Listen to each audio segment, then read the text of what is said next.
Merveilleuse journée à tous, bienvenue dans notre partage quotidien. Que le Seigneur vous bénisse, bien-aimés frères et sœurs. Nous disons que le Seigneur nous fait la grâce de recevoir des bonnes nouvelles durant toute la semaine. Que le Seigneur nous accorde de vivre en paix, que le Seigneur nous accorde de vivre heureux, que le Seigneur nous accorde de partager sa parole avec joie. Le thème de notre méditation ce matin, la perception, un regard sur nos choix. La perception est la façon dont chacun voit les choses. Par définition, dans le parcours de la vie, nous rencontrons trois différents types de personnes. Il y a ceux qui sont reconnaissants, ils disent toujours merci, même pour un verre d'eau, quelle que soit la taille, quelle que soit la valeur de ce que vous lui donnerez, cette personne dira merci. Le deuxième type de personnes, c'est ceux qui sont insatisfaits. Ils ne regardent qu'à leurs intérêts, ils ne considèrent pas les sacrifices des autres et ils exigent plus des autres. Combien même ils sont incapables de faire, mais ils exigent quand même beaucoup auprès des autres. Et le troisième type de personnes, ce sont les orgueilleux. Ceux qui voient toujours noir là où les autres voient blanc. Ils passent leur temps à juger, à critiquer les autres. Ils méprisent tout. Que tu fasses bien ou que tu fasses mal, pour ces personnes, c'est son avis qui compte. S'il décide de t'attribuer une note négative, tout dépend de lui. S'il décide aussi de t'attribuer une note positive, tout dépend de lui. Ces personnes sont les orgueilleuses. Dieu nous a donné à chacun le pouvoir de choisir.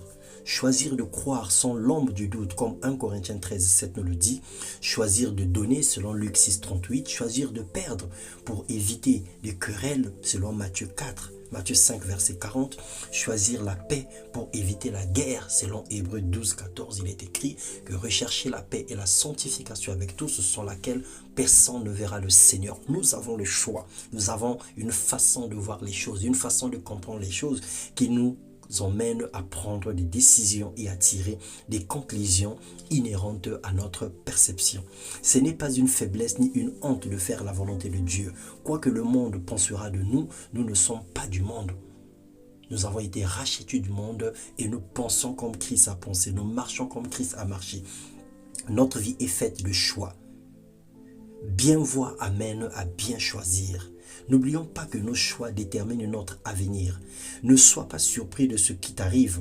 C'est simplement le fruit de tes œuvres. Dieu n'est pas injuste. Dieu n'a pas des enfants préférés. Il fait simplement la différence entre l'ambition et la vision dans nos vies. Il exauce notre foi, c'est-à-dire des projets purs qui glorifient son nom. Ésaïe 8, 11, la Bible déclare qu'ainsi m'a parlé l'Éternel quand sa main me saisit et qu'il m'avertit de ne pas marcher dans la voie de ce peuple. Attention, bien-aimés frères et sœurs, le meilleur choix n'est pas toujours la décision de plusieurs ou de la majorité. Ce n'est pas parce que plusieurs personnes pensent la même chose que c'est simple, que c'est forcément vrai ou juste. Nous ne sommes pas obligés de faire comme tout le monde. Nous avons un code de conduite qui est la parole de Dieu. Marchons selon la parole de Dieu. Marchons selon l'instruction de la Bible. Choisissons Jésus comme guide. Soyons optimistes et rendons grâce à Dieu en toutes choses. Ne te décourage pas pour un rien. Relève ta tête, marche car le Seigneur est avec toi. Que Dieu visite chacun de nous dans le nom puissant de Jésus-Christ. Que Dieu nous donne la vision de l'aigle, une bonne perception afin que nous puissions voir comme Dieu voudrait que nous puissions voir. Souvenez-vous du serviteur d'Élisée qui a eu peur lorsque les soldats ont environné la ville. Le Seigneur lui a ouvert les yeux et qu'il a vu que ceux qui étaient avec eux étaient plus nombreux, étaient beaucoup plus nombreux que ceux qui étaient venus pour les attaquer. Alors sois comme ce serviteur. Connecte-toi à Dieu et vois comme Dieu voit. Dans le nom de Jésus-Christ, peu importe les défis de la vie, relève la tête et dis-toi qu'il y a la réponse et la solution pour toi. Dans le nom de Jésus-Christ. Amen.